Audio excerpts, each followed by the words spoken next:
आपकी इस मुबारक आवाज़ को स्टार एजेंसी के तवस्सुल से पूरी दुनिया देखेगी। और मैं बताऊंगा कि लोगों को उन्नाव, ये लखनऊ और कानपुर के दरमियान में छोटी सी बस्ती है।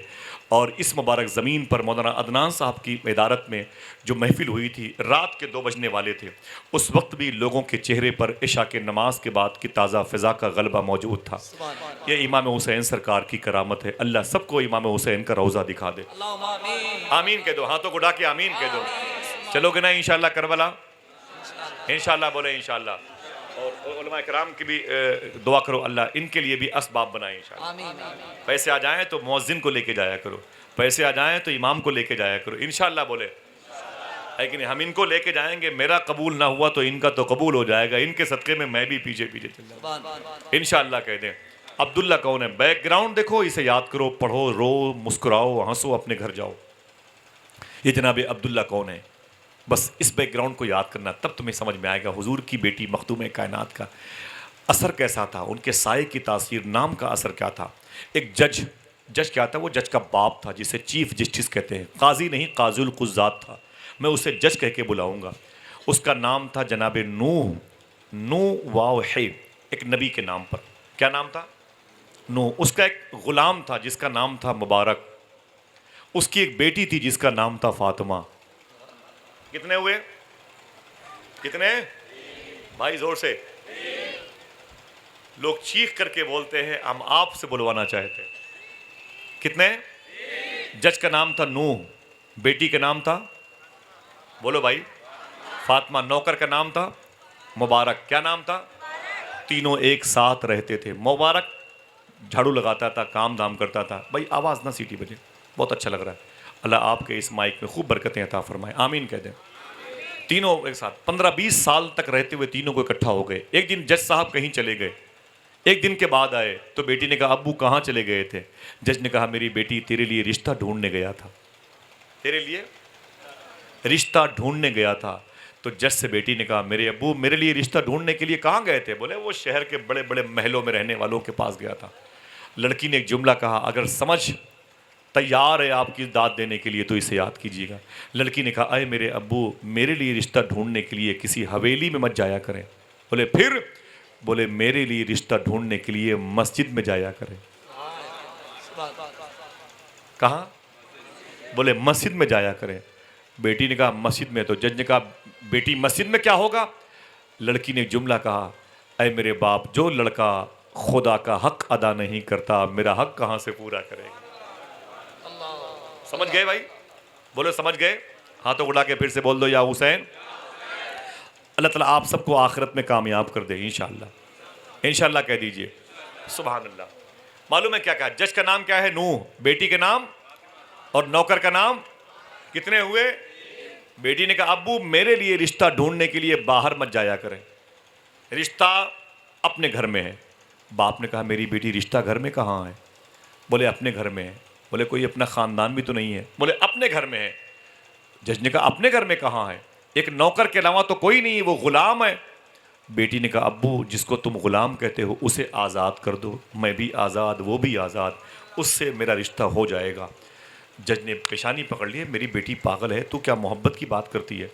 तो उस गुलाम से शादियाँ करेंगी जो तेरे घर की नालियाँ साफ़ करता है, वो छप्परों में रहने वाला, मेरे घर में झाड़ू लगाने वाला, तुझे मालिकन कहने वाला। लड़की ने कहा, अब्बू मैंने फैसला कर लिया है। बोले, किस बात का फैसला कर लिया, क्यों कर लिया? लड़की ने रो करके एक जुमला कहा, अरे मेरे बाप, तुमने ये देख लिया वो गरीब है, ये नहीं देखा जब रात में हम और तुम अपने अपने कमरे में सो जाते हैं तो उसी नौकर के कमरे से कुरान की तिलावत की आवाज़ आती है। हम तुम सो जाते हैं, वो दरूद पढ़ता रहता है, हम तुम सो जाते हैं, वो नबी की नात पढ़ता रहता है। मेरे बाप, मैंने फ़ैसला कर लिया, मुझे ज़िंदगी में अगर किसी की बहार की ज़रूरत है तो उसी मुबारक की, मजबूर हूँ मैं, उससे शादी करूँगी। बात इतनी बढ़ गई कि जज साहब मजबूर हो गए, बुला लिया नौकर को जिसका नाम था, जीते रहिए, अल्लाह सलामत रखे। जज ने कहा, मुबारक। फरमाया, जी मेरे मालिक क्या बात है? बोले, तुझे मैं आज़ाद कर रहा हूँ। बोले, ना मुझे आज़ाद मत कीजिए, मुझे आज़ाद मत कीजिए, मुझे आज़ाद मत कीजिए। बोले, नहीं आज़ाद इसलिए कर रहा हूँ कि मेरी बेटी से शादी कर ले। कदमों पे गिर पड़ा मुबारक, ना ना मेरे मालिक, आप मेरे मालिक हैं, ये मालिकन है आपकी बेटी, मैं इसकी जूतियाँ अपने कुर्ते से साफ़ करता हूँ, इसके चप्पल को साफ करता हूँ। मालिकन कहता हूँ, इससे मेरा जोड़ नहीं हो सकता। ये घर की मालिकन है, राजकुमारी जैसी है, कोई राजकुमार लाओ, बड़े घर का बेटा लाओ। जज ने कहा मेरी बेटी ने और मैंने फैसला कर लिया कि इसका रिश्ता तेरे साथ होगा। बड़ा दबाव डाला, प्रेशर, मजबूरी थी, रिश्ता हो गया। जज ने कहा मेरी बेटी फातिमा का हाथ पकड़ ले, इसे अपने छप्पर लेके जा, जब प्यार कर नई जिंदगी बसा। मेरी बेटी की ख्वाहिश है तो जा, छप्पर हो मेरा, जा मेरी बेटी। मालूम है वो मुबारक कहता है कि मैं अपनी बीवी का हाथ पकड़ा, उसे घर लेके आ गया। पहली रात है, हर लड़के को, हर लड़की को इस रात में एक ख्वाहिश होती है, दो रूहें इकट्ठा होंगी, दो मुबारक रूह इकट्ठा होगी, फिक्री तौर पर, दिमागी तौर पर दो मुबारक लोग इकट्ठा होंगे, अपना अपना गम भूल करके एक नई ज़िंदगी की शुरुआत करेंगे। एक मुबारक सुहाग रूम होता है जिसमें दुल्हन बैठी होती है, दूल्हा बैठा होता है, और फिर दुल्हन अपने मायके का गम अपने शौहर के प्यार में भूल जाती है और उस गम को फरामोश करती है। खुशियों के साथ लाइफ गुजारने की कस्में खाई जाती हैं पहली रात। मुबारक कहता है जब मेरी बीवी फातिमा मेरे घर में बैठी थी तो इशा की अज़ान का वक्त हुआ, अज़ान की आवाज़ आई। देखना, एक दो लोग सुभान अल्लाह कह सकते हैं। मुबारक कहते हैं कि जैसे इशा की अज़ान की आवाज़ आई, मैंने अपनी बीवी फ़ातिमा से कहा, फ़ातिमा इशा की अज़ान हो गई है, मैं भी जाके मस्जिद में नमाज़ पढ़ लूँ, तुम भी नमाज़ पढ़। सुभान अल्लाह। बोले बोले अपनी माँ और अपने बाप की मग़फ़िरत के लिए बोले। मुबारक कहते हैं मैं मस्जिद में चला गया, घड़ी थी नहीं, मिसाल के तौर पर 9 बजे तक नहीं आया, 10 बज गए, 11 बज गए, 12 बज गए, 1 2 3 4 3 बज गए, मैं घर नहीं आया। 3 से ज़्यादा वक्त होने लगा। मिसाल के तौर पर अज़ान फ़जर का वक्त आया तो मुबारक कहते हैं मस्जिद से रोता हुआ निकला, दुआ करके अपनी बीवी के उस टूटे हुए छप्पर में आया। मैंने बीवी से कहा फातिमा, उठ के बैठ गई। उसने मुझे सलाम किया। पहली रात थी, वो समझ गई कि मेरा शौहर देर में आया है, मुझसे मोहब्बत की बातें करेगा। मैंने कहा वज़ू कर ले, उसने वज़ू कर लिया। मैंने अपनी बीवी से कहा अदब के साथ बैठ जा, आओ आज की रात मदीने वाले की बातें करते हैं। कहाँ की मोहब्बत, कहाँ का वस्ल का मामला, कहाँ की रूहों के इत्तिसाल का मामला। ऐ फातिमा, मुबारक कहता है जब तक वक्त था मैं और मेरी बीवी हुजूर की बातें करती रहे। फातिमा मुझे देखती रही, अजीब मर्द है, मुझसे मोहब्बत की बातें नहीं करता, ये मदीने वाले की बातें करता है। फजर की अज़ान की आवाज़ आई। मुबारक कहते हैं कि मैंने कहा मेरी बीवी, तुम भी फजर की नमाज़ पढ़ लो, मैं भी नमाज़ पढ़ लो। मैं नमाज़ पढ़ने के लिए चला गया। नमाज के बाद मैंने कुल्हाड़ी ली, जंगल लकड़ियाँ काटने के लिए चला गया। लकड़ियाँ काटी और उसे गया मार्केट में बेचने के लिए। बेच करके मुझे पैसे मिले, पैसों को मैंने दिया दुकान पे, आटा ख़रीदा, आटा घर लेके आया और मैंने रोटियाँ बनाई। 2 रोटी बनी, एक मैंने खाई, एक मेरी बीवी खाई। ये सब करते हुए शाम हो गई, फिर इशा की अज़ान हुई। फिर मैंने कहा अय फातिमा, तुम भी इशा की नमाज़ पढ़ लो, मैं भी इशा की। रात में इशा की नमाज़ पढ़ने के लिए गया, फिर 5-6 घंटे वापस नहीं आया। फिर फजर से पहले आया, अपनी बीवी को जगा के बोला फातिमा उठो, वज़ू कर लो, आज नबी की बेटी फातिमा हसन हुसैन की बातें करते हैं। 1 दिन हो गया, 2 दिन हो गए, 3 दिन, 4, 6, 8, 10 दिन हो गए। फातिमा रोने लगी, समझ गई कि मैंने गलत फ़ैसला लिया है, ये मर्द के लायक नहीं है, ये मोहब्बत के लायक नहीं है। उसने एक ख़त लिखा अपने बाप को, अरे मेरे बाप, आप चीफ जस्टिस हैं, काज़िल कुज़्ज़ात है, मेरी ज़िंदगी जहन्नम में तब्दील हो गई है। 10 दिन हो गए हैं मुबारक मेरे पास बैठा नहीं है, मुझसे मोहब्बत की बातें नहीं करता, मुझसे प्यार नहीं करता, कभी उसने मेरी आंखों से निकलने वाली आंसुओं को अपने दामन से पोंछा नहीं, मेरे मईके के दर्द को उसने शेयर नहीं किया। मेरे बाप, मुझे बचा लीजिए वरना मैं खुदकुशी कर लूंगी। मेरी इतनी बड़ी पहाड़ जैसी जिंदगी कैसे गुजरेगी? मेरे बाप जल्दी आओ, मुझे इस दलदल से निकालो। जज ने उस खत को पढ़ा तो आस्तीन समेटी और तड़प करके सीधे अपनी बेटी के घर पे आ गया। ला इलाहा इल्लल्लाह मुहम्मदुर रसूलुल्लाह, ला इलाहा इल्लल्लाह मुहम्मदुर रसूलुल्लाह, ला इलाहा इल्लल्लाह। हाथों को उठा के पढ़ो, ला इलाहा इल्लल्लाह मुहम्मदुर रसूलुल्लाह सल्लल्लाहु ताला अलैहि वसल्लम। अल्लाह इसको कबूल फरमा ले। कभी कभी बाइक से बैठा करो तो ऐसे पढ़ा करो, जिस पेड़ के साये से गुजरोगे उसकी पत्तियां आपके मोमिन होने की गवाही देंगे इंशाअल्लाह। पढ़ोगे इंशाअल्लाह? सुने, कहीं तवज्जो मत ले जाए, इंतज़ाम है हर चीज़ का माशाल्लाह। अल्लाह इखलास को कबूल फरमा ले, इन मोहब्बतों को कबूल फरमा ले। सुभान अल्लाह। देखें ये बड़ी बात है भाई, ऊपर देखें ये झंडे लगे हुए हैं हिंदुस्तान के। हाँ, अच्छी बात है ना? अल्हम्दुलिल्लाह। अल्लाह मेरे वतन को नज़र बस से बचाए। मोहब्बत से कहते हैं सुभान अल्लाह। हमें हमारे इस्लामी सिस्टम के मुताबिक इसके एक एक धागे से मोहब्बत करनी चाहिए। एक एक धागे से मोहब्बत करनी चाहिए। जबकि इसी हिंदुस्तान में हमने कई लोगों को देखा है, अगर वो मुसलमान होते तो कितने घर जला दिए गए होते, जिन्होंने इस झंडे को अपने जूतों से रौंदा है कि नहीं? वीडियो देखिए आप। लेकिन दोस्तों, आप ऐसा ना करना। सूफिया कहते हैं कोई तुम्हारे बच्चों को जिंदा जला दे, लेकिन तुम किसी नॉन मुस्लिम की बच्ची को तमाचे भी नहीं मार सकते। तुम्हारा इस्लाम इस बात की इजाज़त नहीं देता। तुम्हारा इस्लाम क्या है वो हुसैन से सीखो। हाथों को उठा के बोलो या हुसैन। कहानी कहीं ऐसा ना हो कि दफन हो जाए। सुन लें, बात चल रही है जनाब मुबारक की नूह की फातिमा की। याद है? याद है? जज का नाम, बेटी का नाम, नौकर का नाम मुबारक था। जज जब घर पे बेटी के आया ना तो बहुत नाराज हुआ। उसने कहा मुबारक, तेरी औकात थी मेरी बेटी चांद जैसी बेटी को बीवी बनाता।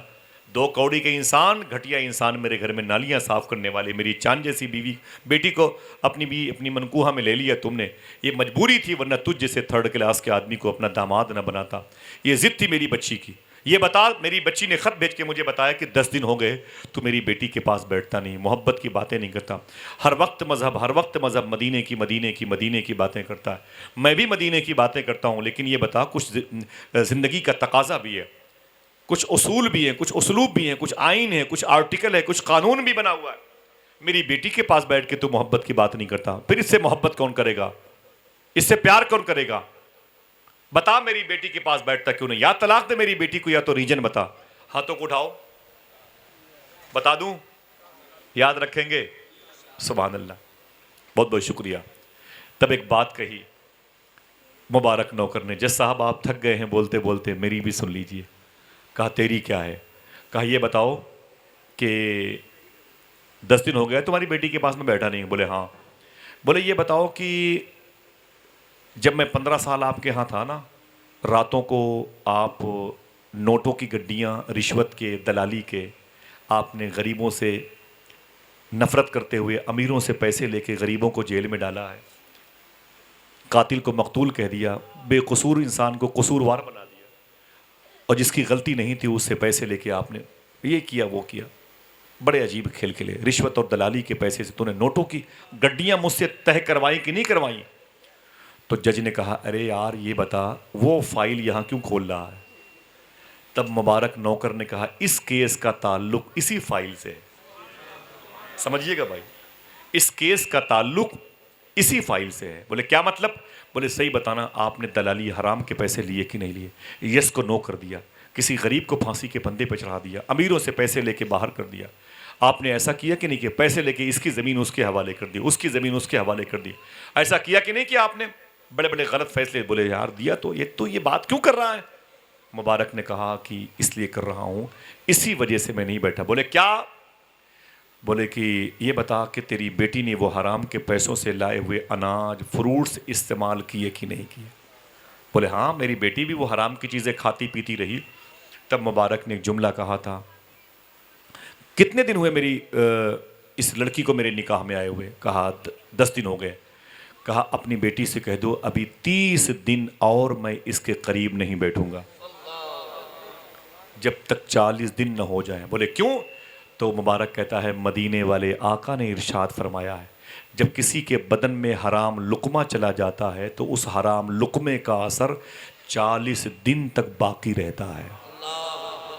मैं इसलिए तेरी बेटी से दूरी बना के रखा हूँ, डर रहा हूँ कहीं ऐसा ना हो कि करीब हो जाऊँ और इसके बदन में हराम लुकमे का ब्लड दौड़ रहा है और 9 महीने के बाद जो मेरा बच्चा पैदा हो हराम खोर पैदा हो। हाथों को उड़ा के बताओ कितने लोगों ने ये बात समझी है? समझी है? जबरदस्ती न उठाना भाई। समझ गए बात? उसका जवाब माकूल है। अब सुनो आप इतनी देर की कहानी का मतलब क्या हुआ।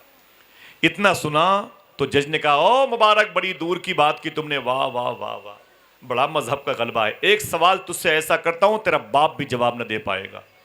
मुबारक ने कहा कीजिए। तो जज ने कहा कि मैं हराम खाता था, हराम खिलाता था अपनी बेटी को, हराम फ्रूट्स, हराम मेवा, हराम अनाज, गल्ले सब हराम खिलाता था, ये रिश्वत के पैसे लेकर के। कहा बिल्कुल करते थे। कहा ये बता कि हराम खा खा के मेरी बेटी, भाई सुना, हराम खा खा के मेरी बेटी बड़ी हुई? कहा बिल्कुल बड़ी हुई है। कहा ये बता मुबारक कि मेरी बेटी का किरदार खराब क्यों ना हुआ, मेरी बेटी बदकिरदार क्यों ना हुई, मेरी बेटी बदचलन क्यों ना हुई जब मैंने उसे इतना हराम खिलाया है। देखना है कौन नारा लगाता है और कौन नारे का जवाब देता है। जैसे कहा जज ने, मुबारक, मैंने हराम खिला के अगर बेटी पाला है तो मेरी बेटी का किरदार कैरेक्टर खराब क्यों नहीं हुआ। मुबारक खड़ा हो गया, उसने कहा जज साहब ये नामे फातिमा की बरकत है। आय हाय हाय, ये नामे फातिमा की बरकत। नारे तकबीर, नारे रिसालत, ये नामे फातिमा की बरकत है। सुन जज नू, अगर तूने अपनी बेटी का नाम फातिमा के बजाय कोई और रखा होता, तेरी ये बेटी इस हराम ब्लड की वजह से इतना गुल खिलाती, तेरी नाक यहां से कट गई होती। अगर तेरे घर में वकार कायम है तो नामे फातिमा की बरकत की वजह से। इस नाम ने इस घर का भरम बाकी रखा है। अल्लाह अकबर, अल्लाह अकबर। जज खड़ा हो गया, उसने कहा, बेटी, लोग नेक काम करते हैं जन्नत के लिए, तो इतनी खुशकिस्मत है, तुझे दुनिया में ऐसा शौहर जन्नत मिल गए, तुझे दुनिया में जन्नत मिल गई। आए मेरी बेटी, तुझे इससे अच्छा शौहर मैं नहीं दे सकता। ये कह के जज वापस आ गया। अगर कहो तो बता दूं, यही वो लोग थे जो 1 महीने के बाद इकट्ठा हुए, यानी 40 दिन के बाद इकट्ठा हुए। मुबारक और फातिमा नाम के जोड़े इकट्ठा हुए। फिर इनके घर में 9 महीने के बाद एक औलाद पैदा हुई, जिसका नाम रखा था इन लोगों ने अब्दुल्ला। ये वही अब्दुल्ला है जो बड़े होकर के हज करने के लिए जा रहा था और सारे पैसे एक बच्ची को दे के वापस आ गया था। अल्लाह ने फरमाया था, तेरे एक अमल की वजह से मैंने 6 लाख हाजियों का हज कबूल कर लिया है। समझ गए? जब बुनियाद की ईंट इतनी पाकीज़ा होती है तो गुंबद पे या हुसैन लिखा होता है।